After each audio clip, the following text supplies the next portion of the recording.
Okay, so good morning and welcome to those in attendance at the meeting of the local review body of Aberdeen City Council. Please note that this meeting will be recorded and published online for public access after the meeting. You're also reminded to note that it may have members of the public or press attending today's proceedings. Can we ask those who are observing today's meeting to keep their microphones and cameras switched off throughout? Can members of the local review body leave their cameras on but mute their microphone when not speaking? As the local review body contains quasi-judicial business, members are reminded that they should not leave the meeting during consideration of any of these reviews. This meeting has been convened in response to 3 requests for a review of the decision taken by the appointed officer under the Council scheme of delegation. Members of the local review body have before them copies of the review documents as listed in the notice calling the meeting. Now, ask Mr. Masson, Assistant Clerk, to outline the procedure to be followed in the conduct of these reviews and to take a roll call of all members present. Mr. Masson. Thank you, Chair. Members have the procedure note which was circulated with the meeting papers and is intended to set out the wider framework within which the review process operates. I would like to draw the LRB's attention to the following. The first task for the review body is to come to a decision on whether the review documents contain sufficient information for the case to be determined without further procedure, and by that it is meant without further information or representations. That the regulations governing the local review process require that all matters which the applicant intends to raise in the review must be set out in or accompany the notice of review. That the focus of the review should be on the basis of what was before the appointed officer when a decision was made, and only in exceptional circumstances will new or additional matters be permitted to be taken into account. The circumstances in which additional matters can be taken into account are set out in the legislation and will be addressed by the LRB's advisors where relevant. This review should take the form of a structured discussion led by the chairperson to consider the matter set out in the notice of review before you, and I would conclude by drawing your attention in particular to points 10 to points 12 of the procedure note. Thank you. Thank you very much. Okay, turn to consideration of the first review in respect to a decision to refuse the application for a change of use of flat to short-term let accommodation sui generis with maximum occupancy of 2 people at 93 Ashhill Drive, Aberdeen, planning reference 230996. We'll now hear from the planning advisor in attendance, Ms. Lucy Green, who will provide us with a brief description of the application proposal and a reminder of the reasons why the application was refused. I point out that Ms. Green attends today's meeting to provide us with the necessary professional planning guidance because she has not been involved in the earlier consideration of the applications under review. Ms. Green will not, however, be able to express any view of the merits of the proposed development, and in effect her role will be a neutral one involving the provision of factual information and guidance only. Ms. Green. Thank you, Convener, and morning members. I'll just share my presentation.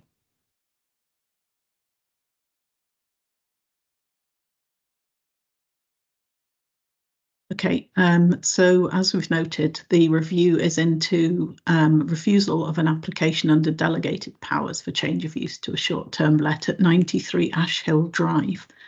And the applicant noted on the notice of review that there are no new matters that have been raised in the review submissions. Also, in terms of procedure, the applicant expressed the view that the review may proceed on the basis of the information submitted. So I'll proceed to provide some background information before coming back to members to discuss how to proceed.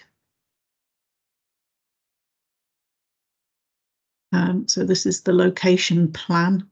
The application relates to a second floor flat in a 4-storey 1970s development within a residential area to the northeast of the hospital complex, which is down here.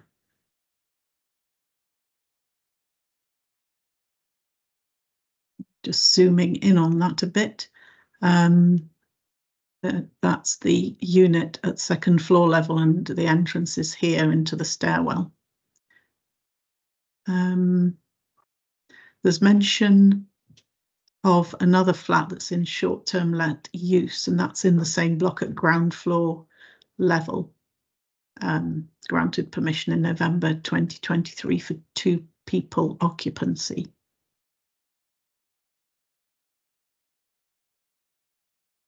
A 3D Google view. So that's the entrance, and then the flats at second floor level here.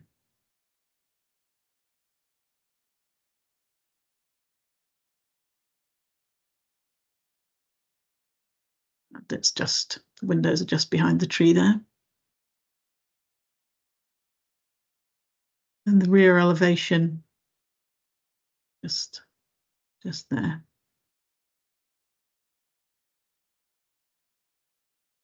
It's the layout of the flat with the front door in from the stairwell.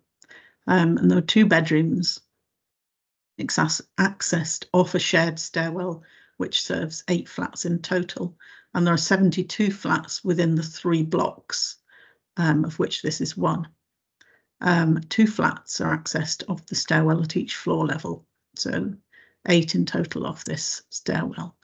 Proposal is for the occupants to have a minimum occupancy of 4 nights each, and the applicants submitted details of the recent bookings. Those were actually removed from public view because of the details of the personal details of visitors, but comprised 5 bookings between September 2023 and February 2024, with the bookings of length 5, 6, 7 days and 2 weeks. And they were all for 1 or 2 adults, with one of the bookings also including 2 children. In terms of parking, that would be on street or within the residential car park, and the residential communal bins would be used. So turning to the reasons for the decision, the main reason would be the impact on the amenity of the flat below at first floor level, which, due to the short-term let at number 85 at ground floor level, there would be 2 short-term lets above and below that particular flat if this application were to be approved. So cumulatively, that would result in significant noise impact, disturbance and decline in real or perceived security and privacy, to the detriment of the residential amenity of number 89. And therefore an adverse impact on residential amenity of the area around the application flat. And the proposal would therefore conflict with policies 14 on design of NPF 4, policy H1 residential areas, D1 quality placemaking, and D2 amenity of the local development plan. And adverse impact on amenity would outweigh the economic benefits from the short-term let, and therefore the proposal would be contrary to policy 30 on tourism in NPF 4. So for the applicant's case, that could be summarised as follows. It's stated that there would be little difference between use as a short-term let and a long-term let in terms of noise, disturbance, security and privacy. A residential let would involve occupancy by 4 people, possibly a maximum of 4 people, with more disturbance. And for the short-term let, that would involve a weekly change in visitors, with cleaning being similar to cleaning that would be carried out by a permanent resident. In terms of security, it was felt that there's a negligible difference over and above the flat below that's already in short-term let use. And the point was made, Airbnb allows for background checks of guests. Overall, due to the minimal change, there would be no adverse impact on residential amenity and no conflict with the policies quoted in the decision notice. So also to mention, in terms of consultations from the roads team, there was no objection. As noted, the flats within a controlled parking zone. Also no objection from the waste team, general information provided about waste collection. There's no objection from Environmental Health and no response received from Rosehill and Stockett Hill Community Council, and there were no objections. So at that point, I will hand back to you, convener, to decide how to proceed. Thank you very much. So we now need to consider whether we have sufficient information in front of us to take a decision on the appeal. Members, reminder, if you do not feel you have enough information to take a decision, you can request further written information be provided, hearings to be arranged, or site visits to be undertaken. At the moment, I feel we have sufficient information to proceed, but we'll quickly go around the room. Councillor Gregg. I agree that we have sufficient, yeah. Thank you. Councillor Bolton. Yeah, again, I'm happy that we've got sufficient information. Thank you. Thank you. Councillor Thacker. Yeah, same. Thank you very much. As members feel we have sufficient information, we will now pass back to Ms Green, who will take us through the relevant policies and considerations for this review. Ms Green. Thanks. So first of all, policies within NPF 4. Policies 1, 2 and 3 relevant to all applications. And in considering these, members may wish to note that this is an application for change of use only, and therefore the likely magnitude of any impact on climate change and nature crises, climate mitigation. Obviously, all decisions would give significant weight to those in terms of the policy, and also policy 3, the contribution to the enhancement of biodiversity. Policy 13 states that developments should be accessible by public transport and active travel, and I'll cover the other policies on the next slides.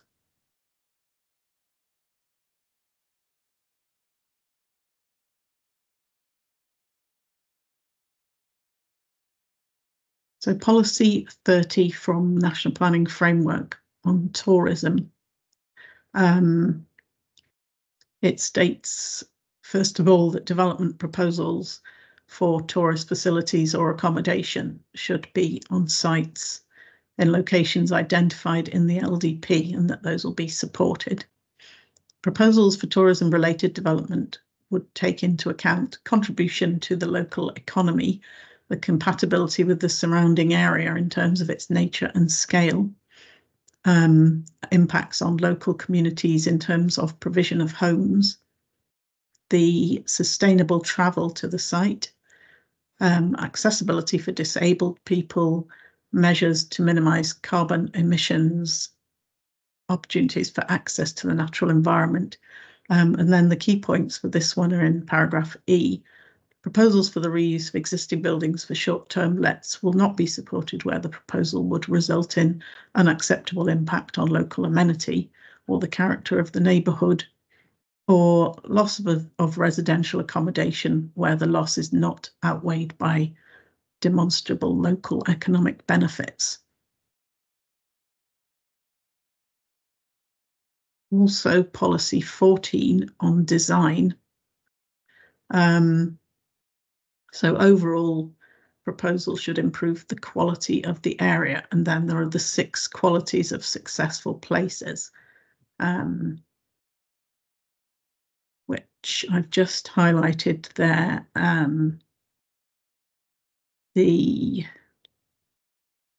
This point about proposals that are poorly designed, detrimental to the amenity of the surrounding area, or inconsistent with the 6 qualities will not be supported.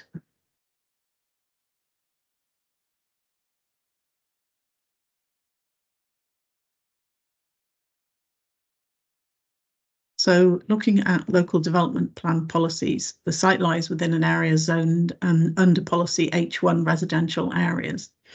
And I'll cover that in a following slide. Policy T2 states that developments must be accessible by sustainable means of transport, public transport, pedestrians and cycle routes, and T3 looks at appropriate levels of parking. So I'll just move on to the next slides to look at the other policies. Policy for residential areas. In terms of this policy, this is a non-residential use, and it states that those will be supported if they are complementary to residential use and the use would not cause conflict with the enjoyment of existing residential amenity. And then for policy VC2, proposals for existing or new visitor attractions and facilities will be supported in principle. They should complement existing visitor facilities and be sequentially located in the city centre or on sites allocated for that use, unless activity and locality specific issues demonstrate that that's impractical.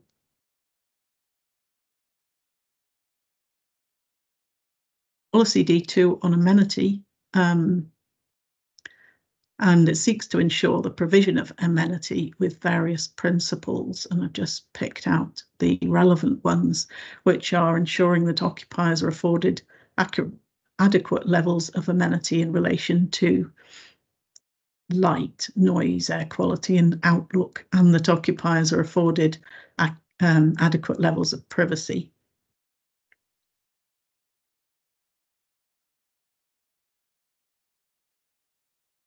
And just moving on to the Scottish Government's publication on short-term lets. They make various points that visitors can be offered a unique experience through local knowledge of the host, that they offer a range of accommodation in places not necessarily served by existing hotels. They can be more affordable, and also that they can help with capacity for particular events over a short-term period. And then there was the research findings about the most common positive impact of short-term lets being local economic impact.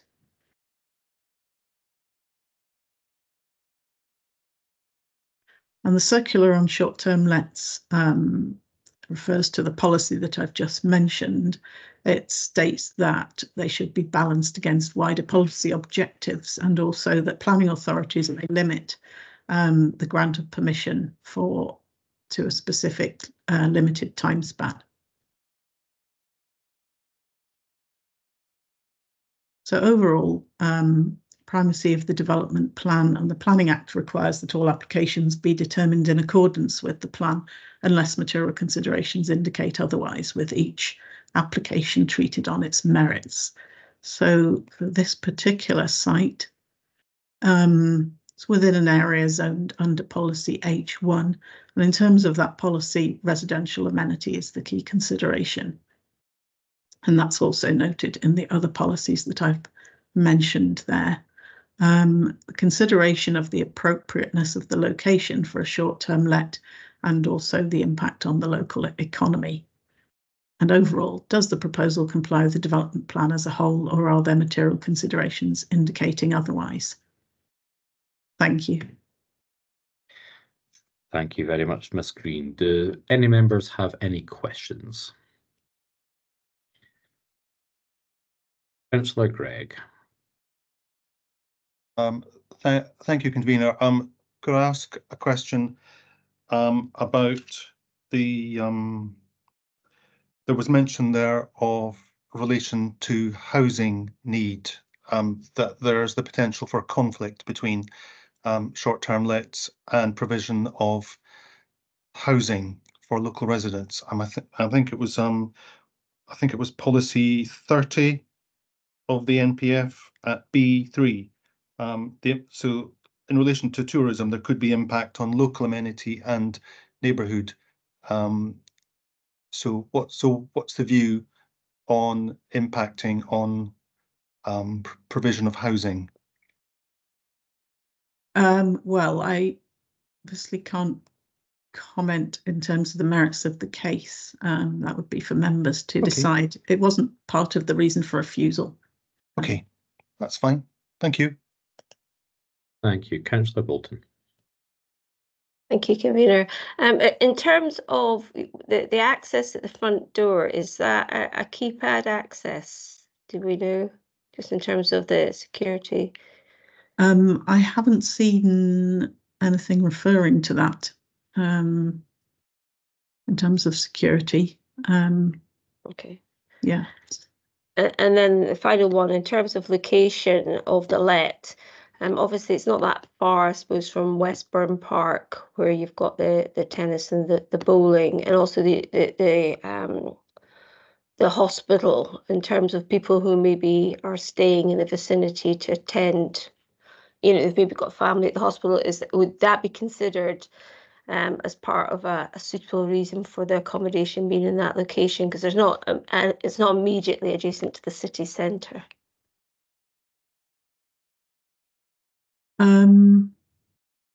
Yes, I mean, it obviously is near to parks. I don't want to stray too much into considering the merits of the case. Yeah, no, it's just in terms of it being located close to the city centre, or you know, I'm just trying to define what the attractions would be. So, I mean, I would imagine parks, particularly there's Hazelhead, not that far either. Okay, thank you. I think the applicant made the point that it's close to the hospital and that, you know, visitors to the hospital may well make up a large part of the custom. Okay, all right, thank you.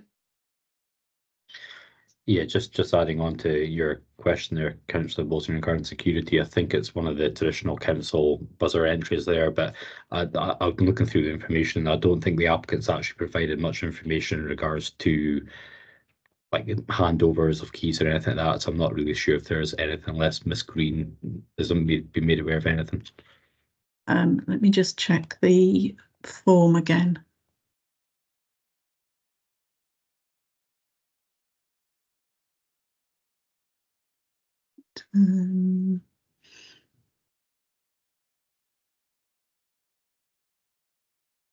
Nope, I found it. I will meet the guest and give them keys. Okay. I missed that too. Any more questions, members? Can I just double check? You said there was no objections to this application. Is that correct? Yeah.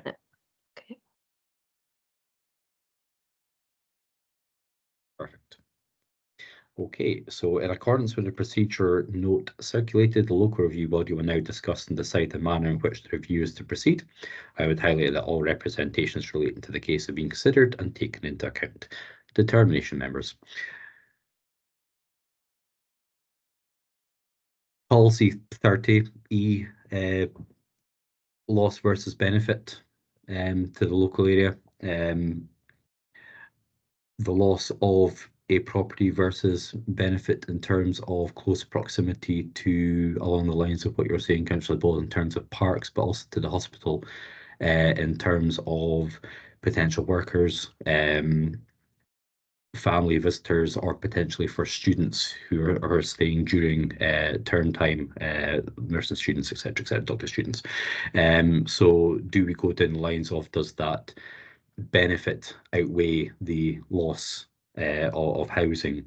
In terms of H1 with LDPT and complementary to in terms of residential use, I'm not convinced on that one. I don't think it really applies here to the same extent. D2 adequate levels of privacy. I don't think I'm really considering that one there at the moment, due to there's an RSTL in the property, so there's not going to be any further detriment to loss of privacy. And again, there's been no representations from the concerned property in the block that isn't currently an STL.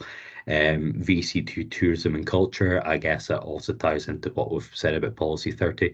Happy for go around the room and see what people's thoughts are. Councillor Bolton. Yeah, you know, it is a tricky one because it is on the edge of, but I suppose for me, the use of the hospital, particularly if you've got people who are coming from further afield and their family want to stay, and there's maybe not accommodation available at the hospital, there's not really any major accommodation blocks close by, and the fact that there's been no objection, I would actually be in favour of overturning on this one, just because if there had been levels of representation from other people in the block, then I would have considered differently. But I just feel that it's located handily for the hospital, and I do think there is a number of people who do need to travel with relatives. So for that, and the fact that, you know, we do have bowling tournaments and we do have things up at Hazelhead Park, I think it's suitably located to allow accommodation for those. So I would be in favour of supporting the application. Okay. Councillor Facker. Yeah, I think similar to what Councillor Bolton just said. I think I'm leaning the same way. Okay, Councillor Gregg. I would be supporting the officer recommendation, the officer decision. I think H1 is about whether the intended use is complementary to the existing residential amenity, and you're looking at quite a high concentration of short-term lets in a very small contained area. So mean, that may be one of the reasons why there is quite limited level of representation, that other buildings, other properties within the block are also short-term lets. I mean, we're looking at whether there's a conflict between what is a business use against residential use of the property. So I think there is a conflict. There would be the turnover of occupiers within that block, which would affect the residential amenity within the block and neighbours. So that concern about noise, disturbance, nuisances, I think it's valid. We also need to address the tourism aspect. Yeah. So the city centre is intended to be the focus for short-term lets, and just feel that we already have others there, and it would just not be appropriate to have this additional short-term let in that very localised, precise area. I guess my view in terms of H1, I'll bring in the second, Councillor Bolton, is that there's only one other noted STL in that block, and I think there's 8 properties altogether, and there's been no major representations from anyone else within that block. But yeah, Councillor Bolton. Yeah, I was going to raise those points actually, convener, that there hadn't been any, so it was just to clarify that. That was all. Thank you. Yeah. You content with that, Councillor Gregg? Are you still sort of? I'm remaining with my view on this. Yeah, not a problem. So are we happy with the end of debate, and we'll move to overall determination? Okay, so with the sort of policies I mentioned in my opening statement, I'm at this moment content to overturn officers' recommendations in terms to allow this short-term let to go forward. We'll quickly go around the room. Councillor Gregg. I disagree with that view. Okay, Councillor Bolton. I'd be supporting yourself, convener, in overturning the officer's recommendation for the same reasons as you've already outlined. And Councillor Thacker. Likewise, overturning. Okay, so therefore the local review body has therefore agreed to, by majority, overturn the decision of the appointed officer. So we now need to consider whether any conditions should be attached to the approval of the application. Bring in Ms. Green to this one to see if there's anything that would be required. I would just mention the 5-year temporary permission, so that we can look again at the local housing market after that period. Absolutely. Are members content? Thank you very much. Please note that decision notice from today's meeting will be issued to the applicant or agent in the forthcoming days. Thank you very much, members. So turning to consideration of the second review in respect to a decision to refuse the application for a change of use to short-term let accommodations to Generate with maximum occupancy of 4 people. This is retrospective at 16 Bridge Street, Aberdeen, planning reference 231288. We'll now pass back to Ms. Green, who will take us through the application. Thank you, convener. I'll just share my screen again.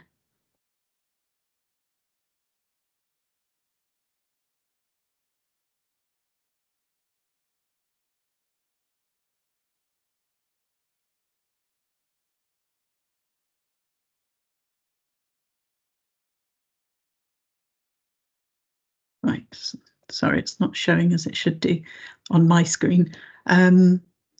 Right, this review is into refusal of an application under delegated powers for a short-term let again, with a maximum occupancy of 4 people, and this is retrospective.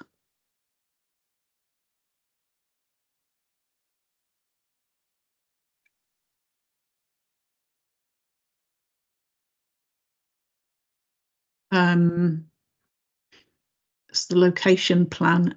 So the site is a flat within a 2-storey building on the west side of Bright Street.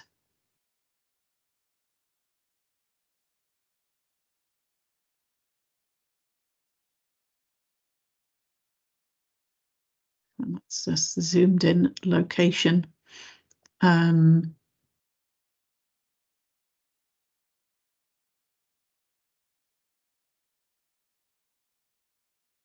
So it's the first floor flat, and there's another flat at ground floor level. The flat's accessed from a path along the northern gable, the yellow path, and up external steps up to an entrance within the rear elevation with a further set of steps inside, and the ground floor flat's thought to be in mainstream residential use.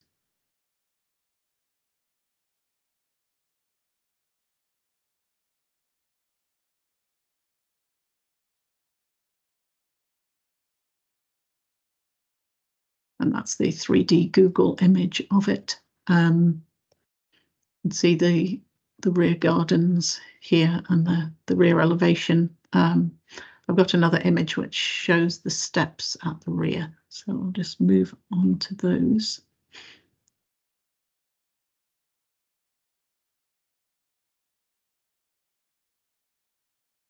That's the front of the property. So access is taken in through that path to the rear. And that's the rear of the property. And you can see the steps going up to the door that leads up inside to the first floor level.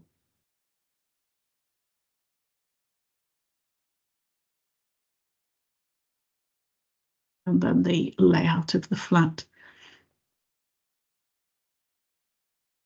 So it's a retrospective application, as I mentioned.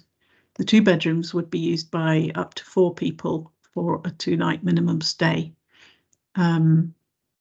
It would be a short-term let on a permanent basis, and customers would have on-street parking, as this is outside the controlled parking zone. The report states that the applicant reports that it's been in use since June 2018.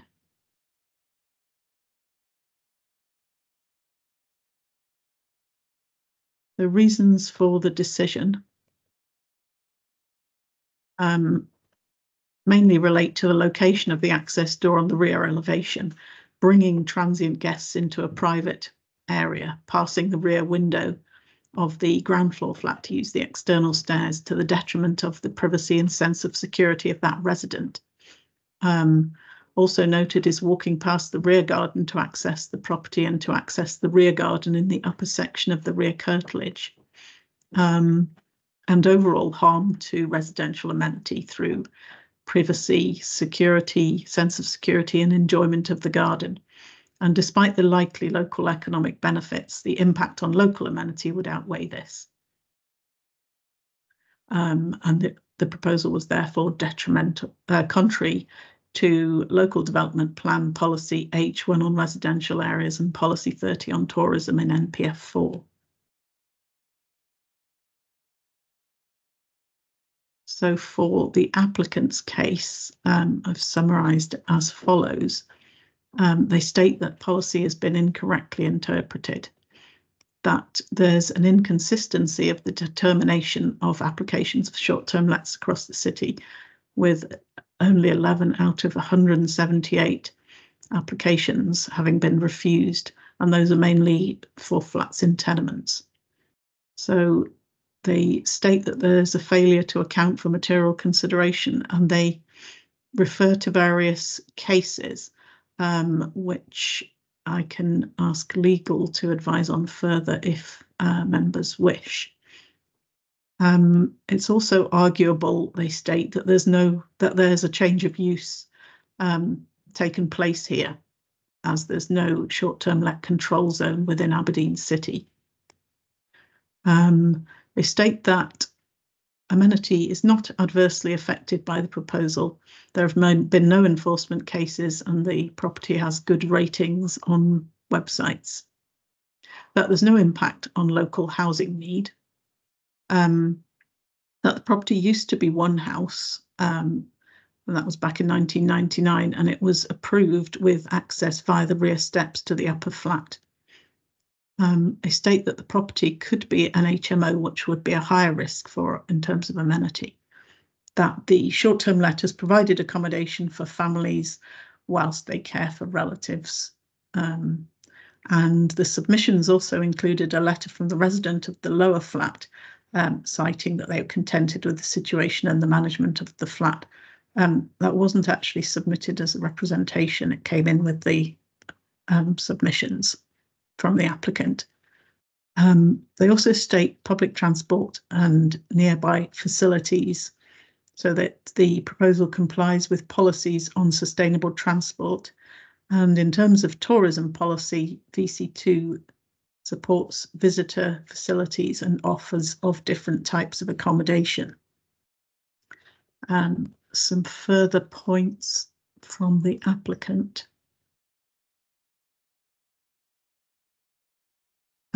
They request clarification over exactly what's meant by the privacy issue in terms of the report regarding the rear doorway and the passageway.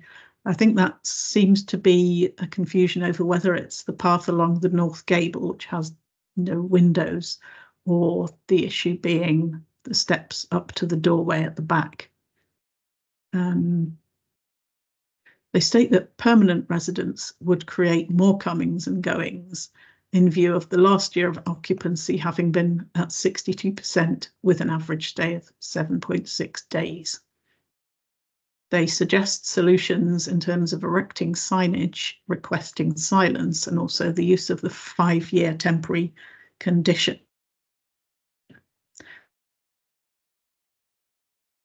That hasn't been further mentioned, the 5-year temporary permission.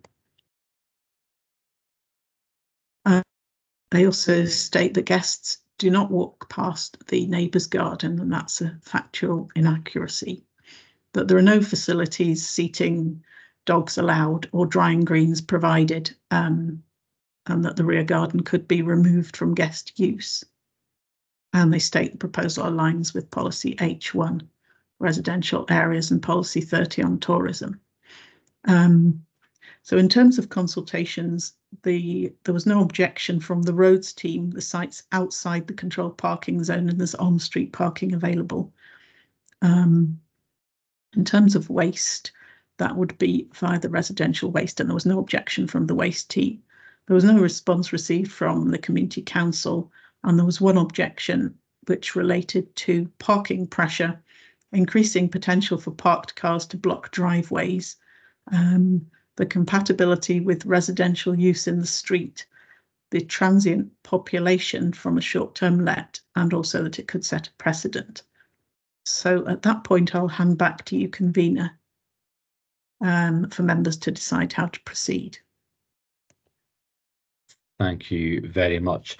There was a mention from Ms. Green regarding the legal aspect of this case. Do members wish to hear from legal regarding that? Are they happy to proceed? Happy to proceed. Okay, Councillor Thacker. Happy to proceed.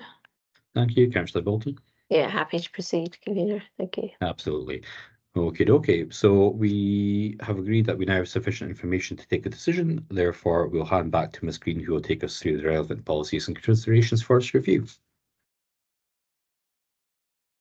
Okay, thank you, convener. I'll just share my screen again.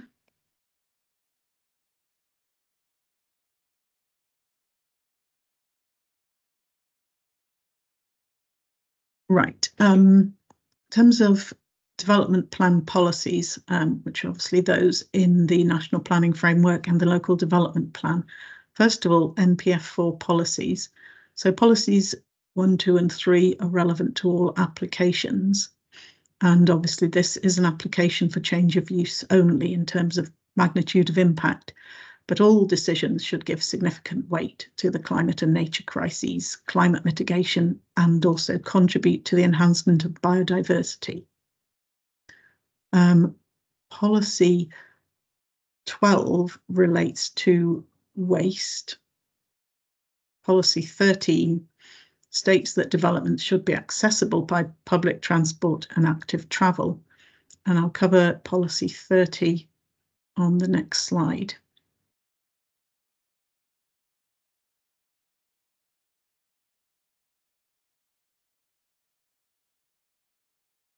So as we've seen, development proposals for tourist facilities should be in locations identified in the LDP, and those will be supported. The tourist-related development should also take into account various factors: the contribution to the local economy, compatibility with the surrounding area, impacts on communities in terms of provision of homes and services for local people, sustainable travel, access for disabled people, measures to minimise carbon emissions, and access to the natural environment.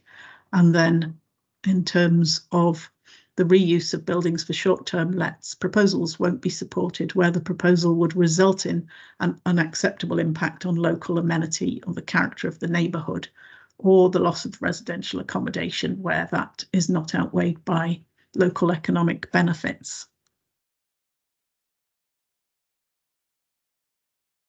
Moving on to the local development plan policies. Sites, again within a residential area, covered by policy H1, which I'll cover on the next slide. The policy on waste management requires adequate refuse storage facilities. Policy T2 states that developments must be accessible by sustainable means of transport, and policy T3 looks at appropriate levels of parking.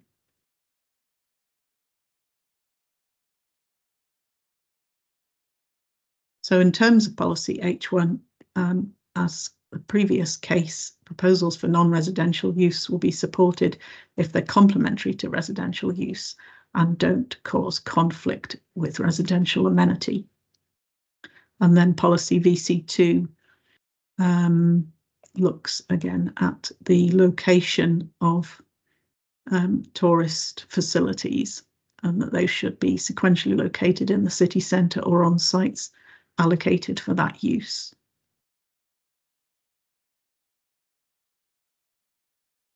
I've moved the slide on to those. And those are the two policies that I just mentioned.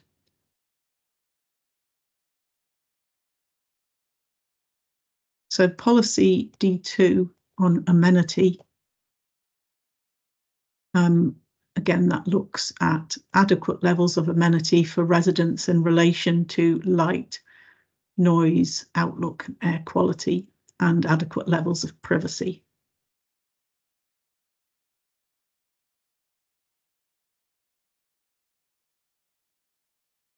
And then the Scottish Government's policy on short-term lets, making an important contribution to the tourist economy, with the benefits being the host's local knowledge, variety of accommodation where there are no hotels and hostels available, affordable accommodation, and capacity during times of high demand. And then the research findings finding the positive impact on the local economic impact of tourism. And the circular, which notes the policy objectives, and also the ability for planning authorities to grant permission for a limited time.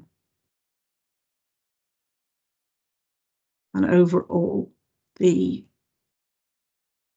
primacy of the development plan, with all applications being determined in accordance with the plan unless material considerations indicate otherwise, and each application being treated on its merits. So for this particular proposal, again, we're within a residential areas zoning. The impact on residential amenity in terms of policy H1 and policy 30 and NPF 4, and that was the reason for refusal on the decision notice. Appropriateness of the location for short-term lets and impact on the local economy? And overall, does the proposal comply with the development plan, or are there material considerations that would weigh for or against the proposal? Thank you. Thank you very much, Ms. Green. Question for myself, are you able to take us through the access to said property? Seems to be a bit of a he said, she said about this. We're looking at one thing, but yet the applicant is saying, well, that's not actually the case. Can we just clarify that? Yes. So let me get all the slides up.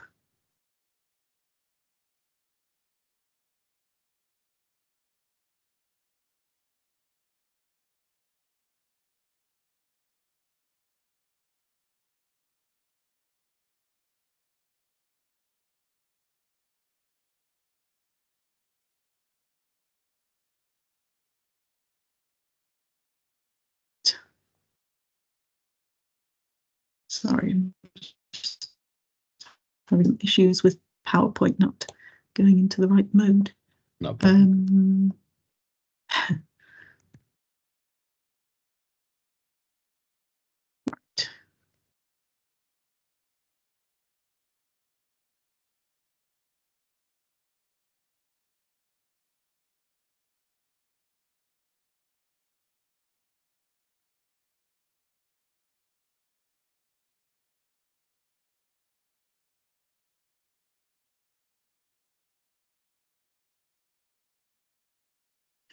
Right. Right. There's a couple of slides that are relevant. So this one is showing the path that provides access to the upper floor flat. So you come from the street along the north gable and then into the door here, which is up some steps. I think the confusion is about access to the garden. And what this slide shows is that the blue outlined area and the areas of white are shared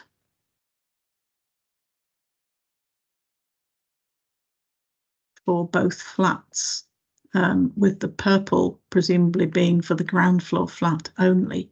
So I think what the difference between what the applicant and the case officer is saying is that the case officer seems to refer to a path leading past the ground floor flats garden to an area of garden towards the end of the garden here.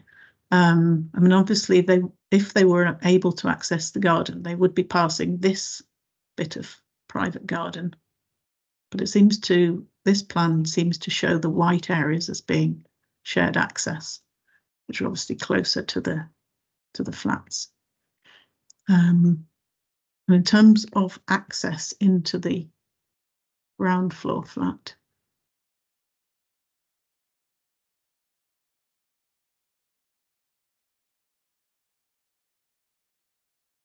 yeah, they come from the street along the north gable where there are no windows, and then up these steps to the door here.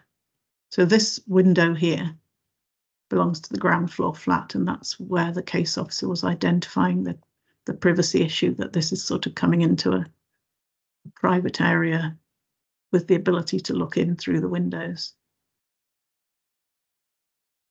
Okay, thank you very much. Any further questions from members? Councillor Bolton.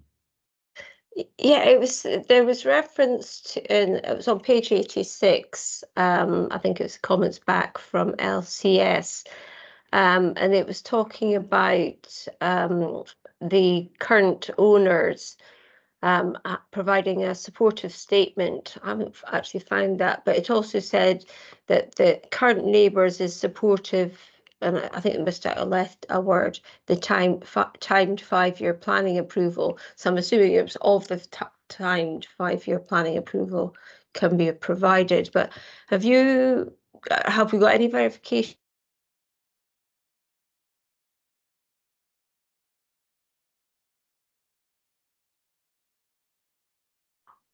Yeah.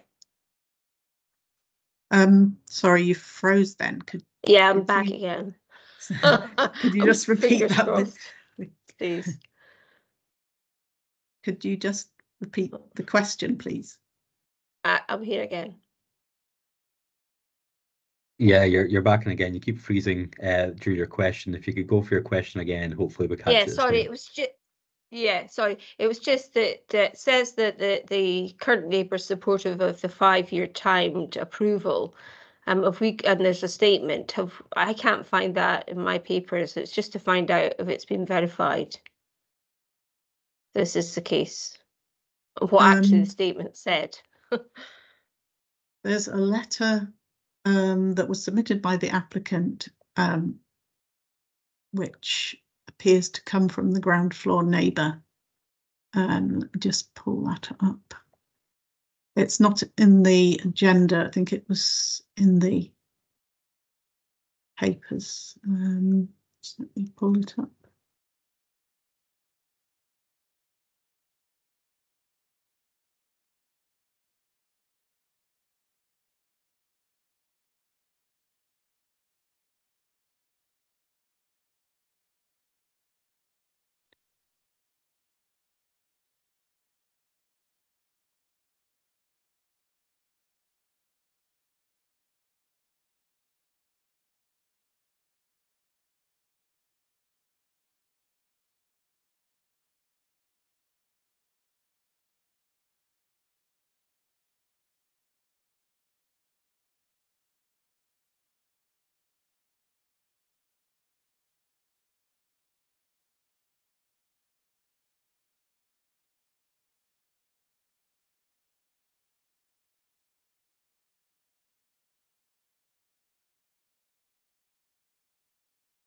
I'll just share the screen. Thank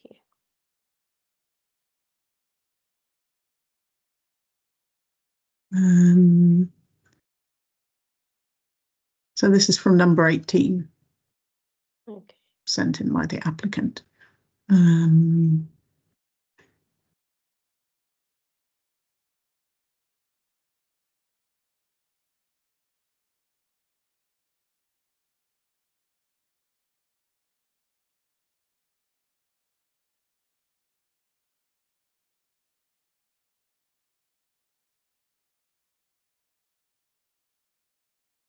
Okay. I'm not seeing where the 5-year condition is mentioned. Yeah. Unless I've missed it on the first page. Yeah.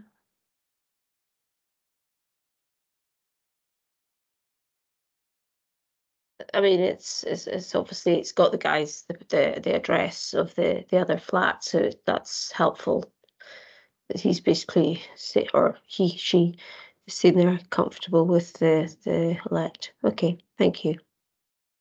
That's fine. Thank you very much. Any further questions, members? Councillor Thacker. Were there, and just to check if there were any objections? There was one objection on the basis of parking, blocking driveways and sort of residential amenity in the area. In terms of the information that's been provided by the applicant, there is sort of obviously mention of signage and things like that. Is that something we can condition? I guess it'd be very, very hard for us to police that to an extent. So I'm just wondering if that is a condition that we can place on our or not. I mean, we could require that a sign was put up, but as you say, it would be quite difficult to enforce that because it's within a rear garden, and ensure that it remained in place. That it's possible that we could put a condition on to get the sign to be erected then. Okay. Any other questions, members? Not seeing any hands at this time. Thank you very much, Ms. Green. So in accordance with the procedure note circulated, the LRB will now discuss and decide the manner in which the review is to proceed. Highlight that all representations related to the case have been considered and taken into account. Determination, members. Want me to start? Yeah. Yeah.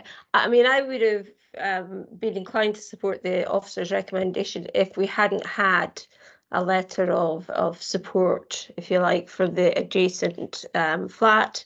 Because I personally, if I'd been living in it, I would have felt, you know, slightly intruded upon with lots of strangers coming back past the window. But, you know, the applicant has, or the neighbour has said quite clearly in their letter that it hasn't been a problem. It's been in situ for some time, and he's comfortable. I mean, the parking concerns that were raised by another by the objector, you know, if somebody was living there, they would take a parking space potentially.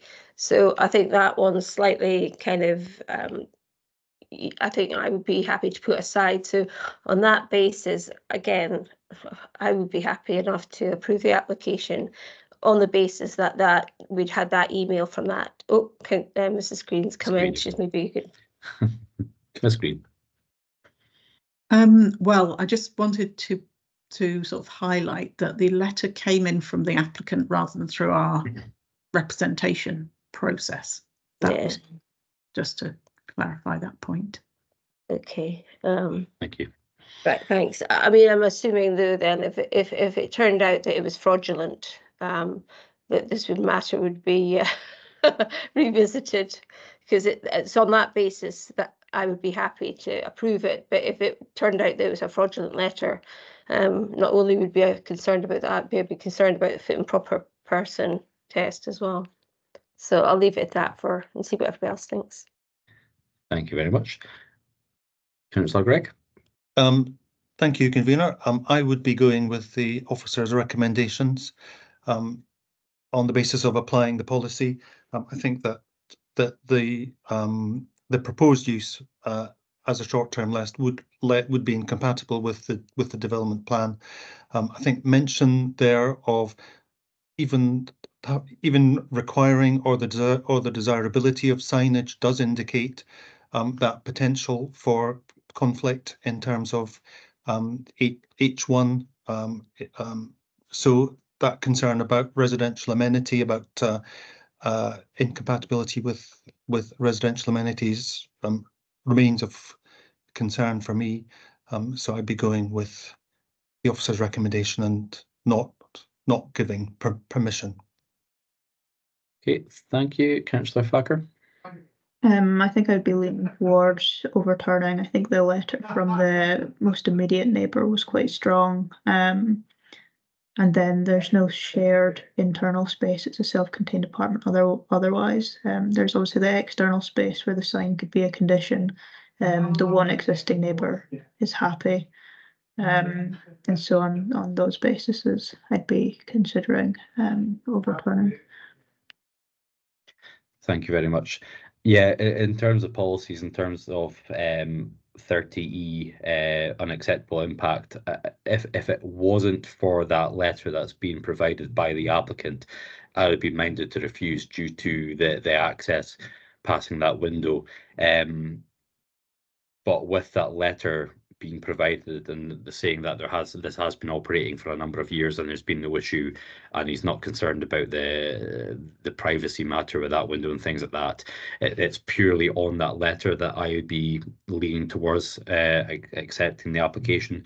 Going through the other policies in terms of H1 complementary use to residential areas, D2 levels of privacy, so that's the one that obviously is concerned by the officer in terms of that window. But like I say, that letter seems to suggest that there's no issue from the neighbour. Again, like you said, Councillor Bolton, if that then comes back to light that letter hasn't been done properly and there's issues there, I'm sure that can be relooked at a different period. In terms of VC2 tourism and culture, I think it's relatively close to attractions, and again a city centre that gets that problem there. So going on the basis that the letter has been provided from the neighbour and the neighbour is quite content that this goes forward, I'm content to overturn the officer's recommendations on those points. Members happy with that? Councillor Gregg, you still minded otherwise? That's not a problem. Sorry. No, not a problem. Hey, we can't all agree on things. Therefore, the local review body has therefore by majority overturned the decision of the appointed officer. We now need to consider whether any conditions be attached to the approval of this application. Obviously, Ms. Green, the 5-year policy, I think we're more than happy to put that on there.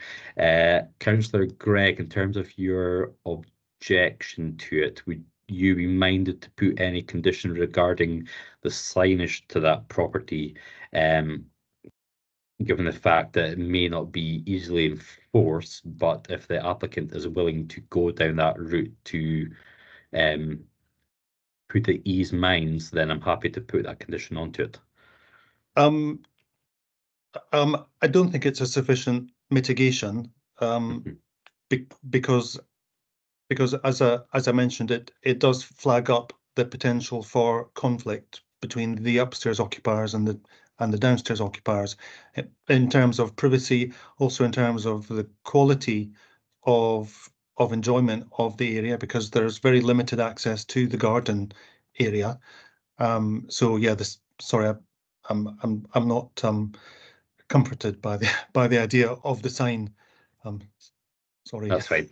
So at the moment, we're happy for the condition of the 5-year, and that's the only condition we'll be placing on this. Okay, thank you very much, members. Again, the decision notice will be sent out to the applicant or agent in the next coming days. Okay, so turning to the consideration of... Councillor McRae, just to let you know that Councillor, this next review falls into Councillor Gregg's ward, so he'll have to leave the meeting for this one. Thanks. That's fine. Thanks very much, Councillor Gregg. Okay.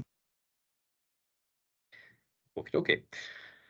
So, turn to consideration of the 3rd review in respect to the decision to refuse the application for the erection of a single-storey link extension, formation of dormer, installation of replacement window and door to rear, and formation of roof lights to the front at 125 Blenheim Place, Aberdeen, planning reference 240015. We will again hear from Planning Officer in Attendance, Ms. Lucy Green, who will provide us with a brief description of the application proposal and a reminder of the reasons why the application was refused. Ms. Green. Thank you. I'll share my screen.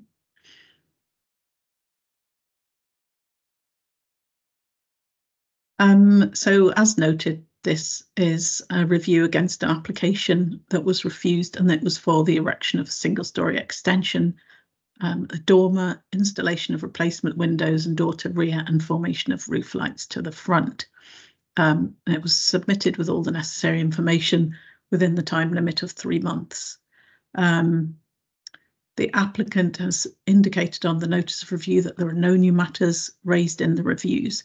And in terms of procedure by which the review should be conducted, the applicant has requested that review proceed on the basis of a site visit in order to evaluate the site and see the context and examples within the area. But I'll first provide some background information to the case before handing back to members to decide how to proceed.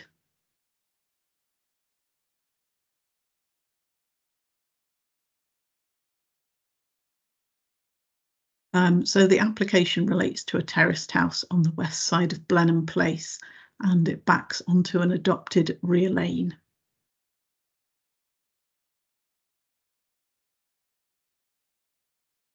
And the application relates to a 2.5-storey house that's part of a terrace, although joined to the neighbour to the north only by a single-storey entrance hall, and it lies within the Albine and Rubislaw Conservation Area.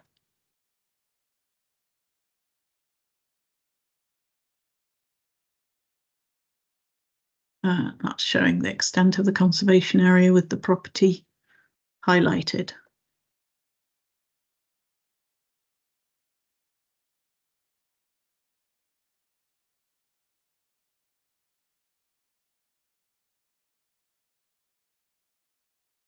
And this shows the rear elevation of the property here.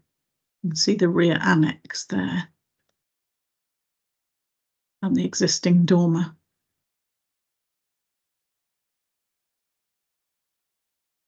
And a heritage statement was submitted with the original application, and this advises that the dormer was probably added in the early 20th century, around 30 years after the house was built.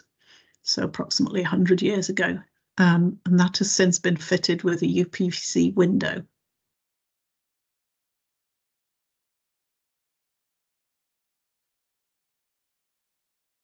And that's the front elevation of the house there. The only works affecting the front elevation are the replacement roof light, just there.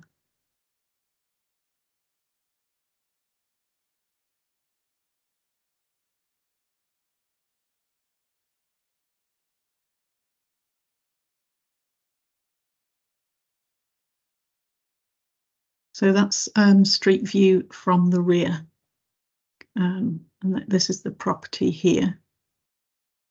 See the single dormer there.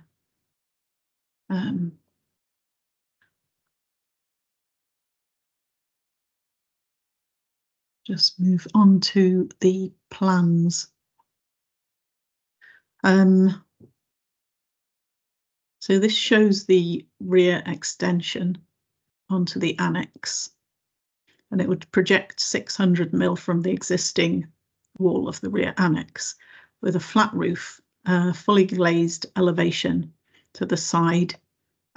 Also, there would be 2 new roof lights to the annex, and conservation roof lights would be installed onto the front of the roof of the house.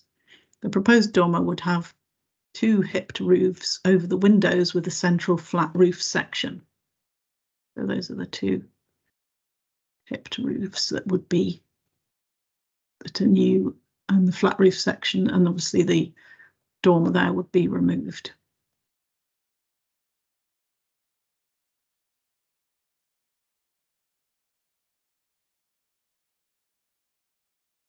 So the ground floor plan shows the extension onto the annex there.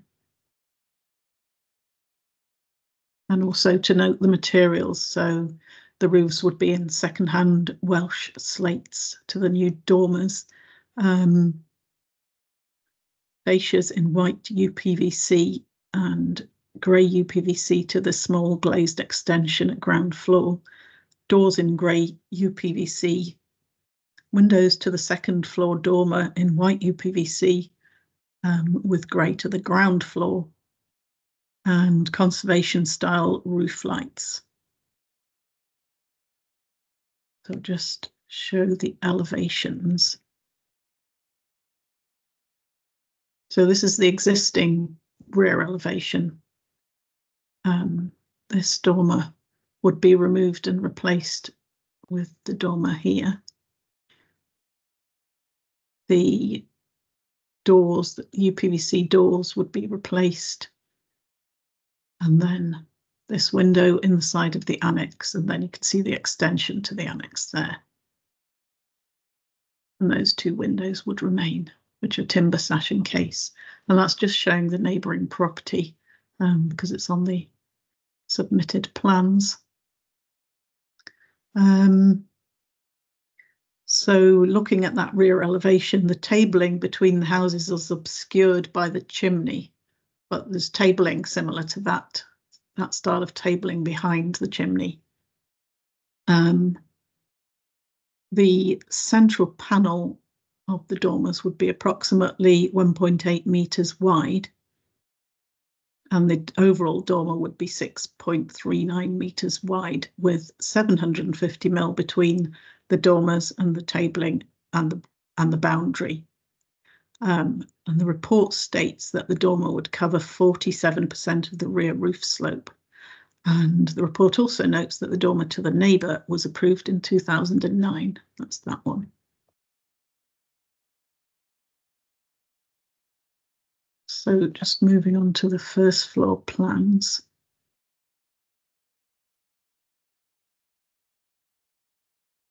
Can just see the roof of the annex there, and the 2 new roof lights. The second floor plans. That shows the dormer, with that being the existing dormer there, and change to the internal layout, which obviously doesn't need permission, but it allows that change to take place.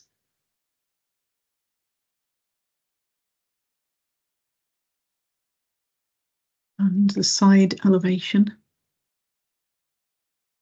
is showing the proposed dormer and then the extension to the annex.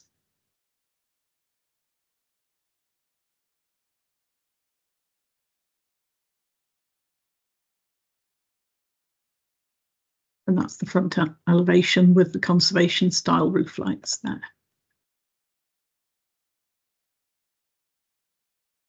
And then these are visuals that were in the submissions. So the proposed dormers.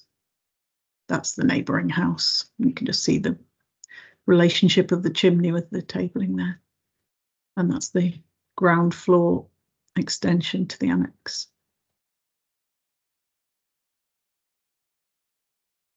And details of the roof light, conservation roof light.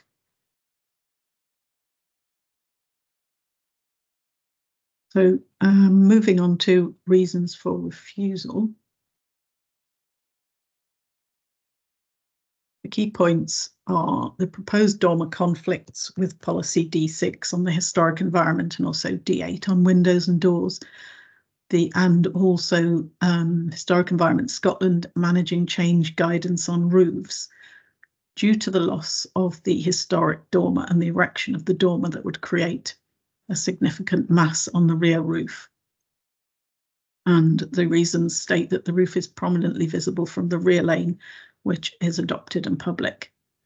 And also with the exception of the neighbour, which was shown on the plan that I showed earlier, the other rear elevations are designed with due consideration for the context of the area. So overall, there would be detriment to the character of the conservation area, which wouldn't comply with Historic Environment Policy for Scotland, Policy H1 residential areas, D1 on quality placemaking, D6 and D8, as I mentioned, and in NPF 4, Policy 7 on historic assets and places, Policy 14 on design, 16 on quality homes, and Historic Environment Scotland's managing change guidance on roofs, and the Aberdeen Planning Guidance Householder Guide in respect of dormers. So for the applicant's case,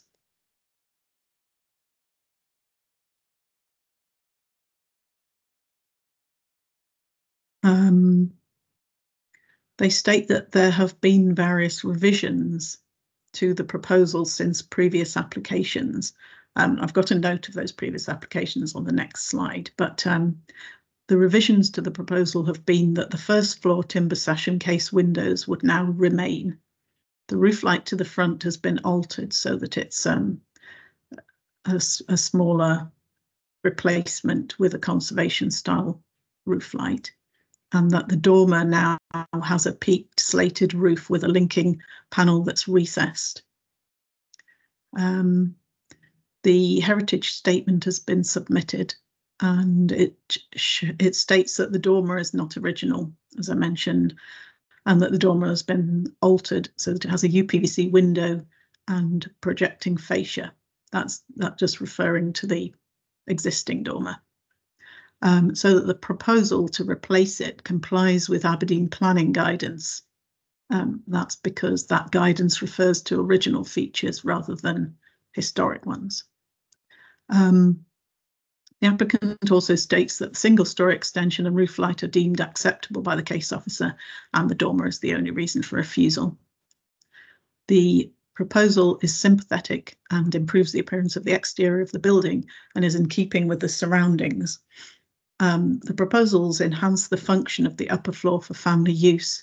They significantly improve the thermal properties of the property and heat loss. And then various examples are cited, in particular, number 56, Fountain Hall Road, which is a dormer on the roof, and number 59, Deswood Place, which is a box dormer on a rear extension. And there are photographs of other dormers within those submissions. In terms of the planning history that's been referred to by the applicant and the case officer, there was a previous refusal which was upheld by LRB in 2022, and that was for a slightly larger flat roof dormer with a central panel that was vertical. The and that panel was slightly less wide.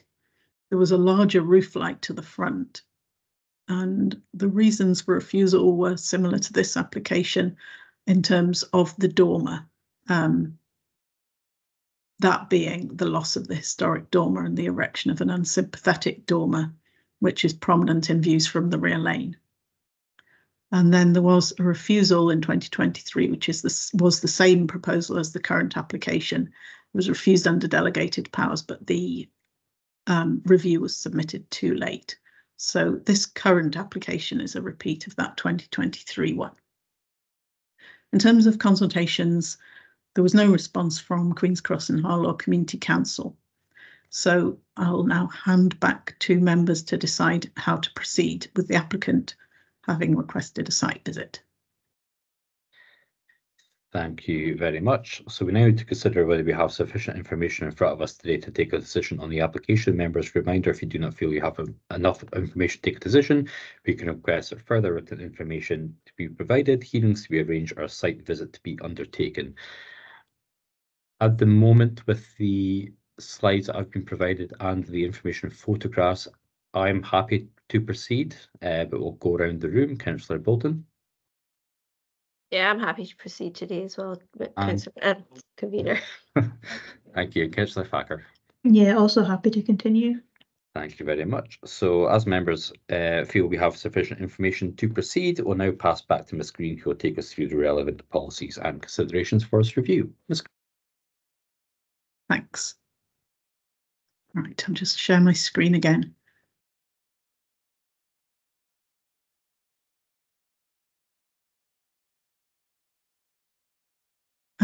So development plan policies, obviously a development plan is NPF 4 and the local development plan. Policies 1, 2 and 3 are relevant to every application, with all decisions giving significant weight to the climate and nature crises, climate mitigation and contribution to the enhancement of biodiversity. Policy 14 relates to design, and I'll cover that in a moment. And policy 16, high quality homes, will also be covered in a following slide. In terms of the conservation area, special regard must be given to the desirability of preserving and enhancing the conservation area. So historic environments policy for Scotland and other policies noted there seek to ensure new development in conservation areas preserves or enhances the character and appearance.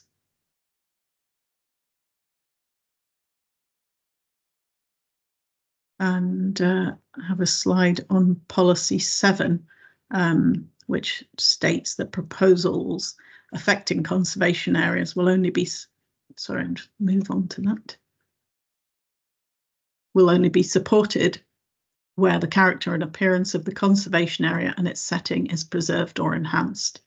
And the relevant considerations in terms of that are the architectural and historic character of the area, the built form, and the context in terms of siting, design and materials. And proposals in conservation areas should ensure that existing built features which contribute to the character of the conservation area and its setting, including structures, etc., are retained. So moving on to policy 16, householder proposals will be supported where they do not have a detrimental impact on the character or environmental quality of the home and surrounding area, and do not have a detrimental impact on residential amenity of neighbours.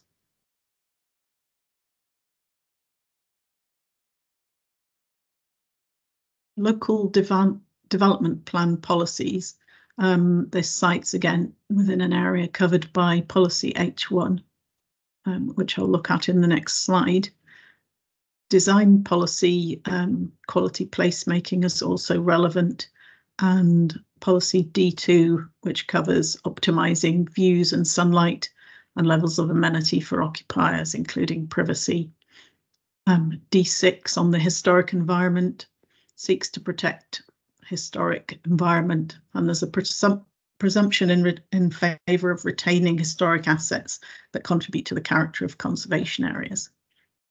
Policy D8 on windows and doors states the replacement of historic windows will only be supported where they've deteriorated beyond repair.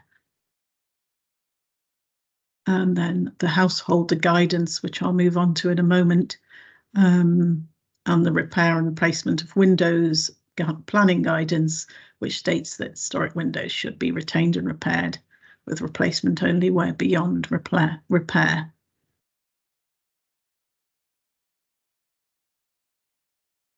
So in terms of policy H1, proposals for householder development will be approved in principle where they are not overdevelopment, do not have an unacceptable impact on the character and amenity of the surrounding area.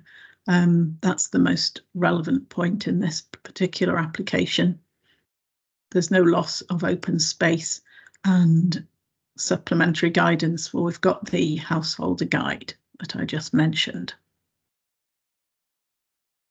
So having a look at that, sorry, I've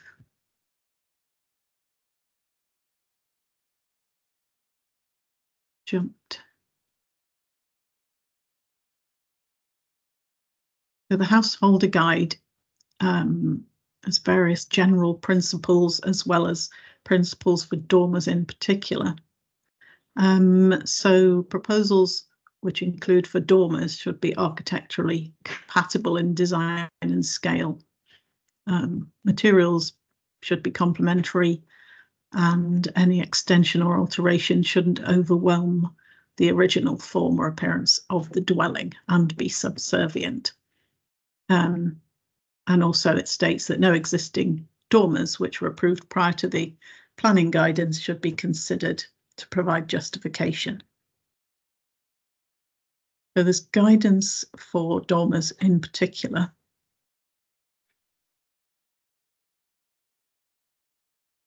And that states that new dormers should respect the scale of the building and shouldn't dominate or overwhelm and unbalance the roof. On traditional properties, original dormers must be retained and repaired, and their removal or replacement with larger or modern dormers will not be permitted.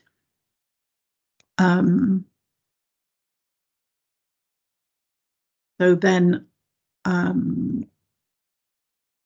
in terraces where there are existing well-designed dormers and where there's adequate roof space, the construction of new dormers which match those existing may be acceptable. Additional dormers will not be permitted, as this results in the roof appearing overcrowded, and dormers should be modelled in their detailing and position on the roof on the existing good examples and aligned with windows below normally.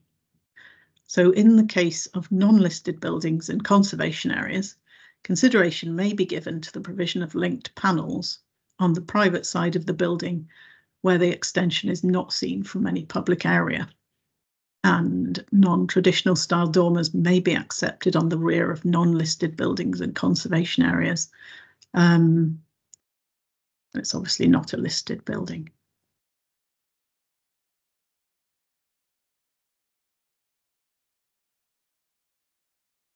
We're just looking at the design policy.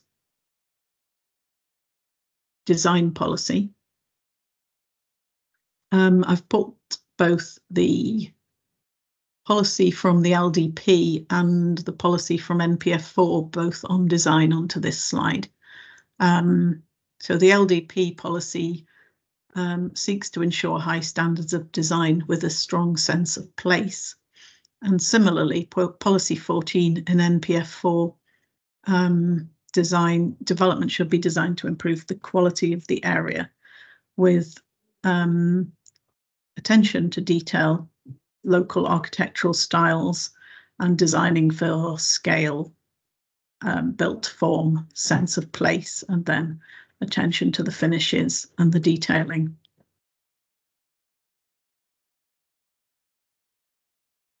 The managing change guidance, there's a couple of points in that.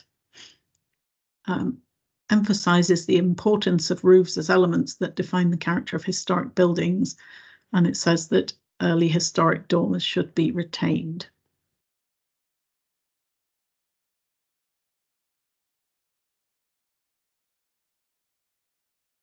So overall evaluation should follow the development plan policies unless material considerations indicate otherwise, with each application treated on its merits. And for this particular application, would the proposals comply with the zoning policy for residential areas? How would the proposal affect the character and amenity of the area, and in particular the character of the conservation area, including the view from the lane of the dormers? And does the proposal conserve or enhance the character of the conservation area? So overall, does it comply with the development plan, or are the material considerations indicating otherwise? Thank you. Thank you very much. Questions, members?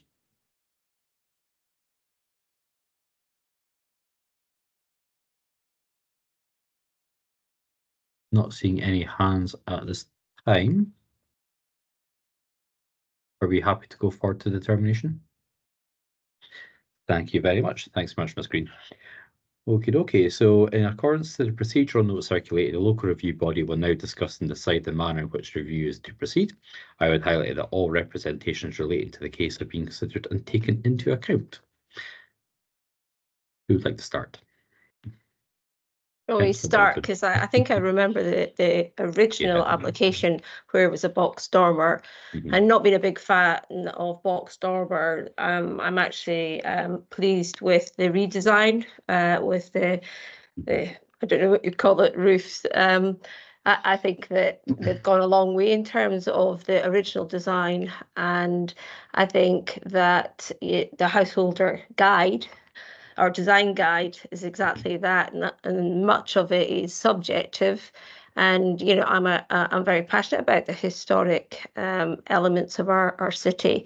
However, what we can't do is put them in aspect and never change things, because houses change, and if we're going to keep them relevant to families living today, we have to allow them to adapt in a conservative way. Sorry, small c, just in case anybody gets precious.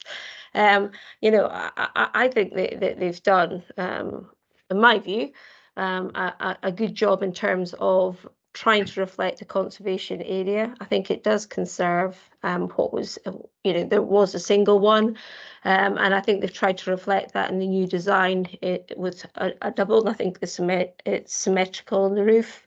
I like what they've done on the ground floor. For me, you know, we have got a bit of leeway when it's a rear development, particularly when it's not a listed building. And I think, having taken the whole thing in the round, I would be actually happy to approve this, because I think H1 doesn't have a detrimental impact on the amenity or character of the area. For me, it doesn't. I think I'd say it does conserve almost the status quo, and it's a lot better than the next door. And I know you shouldn't be comparing. It's not. I'm not saying it's better than theirs in terms of it's still bad. I think it's actually a good design to make that roof space work for today's living. I think if we look at the window that's there now, you know, D8, it wasn't the original window that was there. So, you know, it's not an original feature. Even back then, they realised the need to make adaptations to the house to make it work for everyday living. And because it's at the rear, as I say, I'd be comfortable that we follow that guidance and approve the application.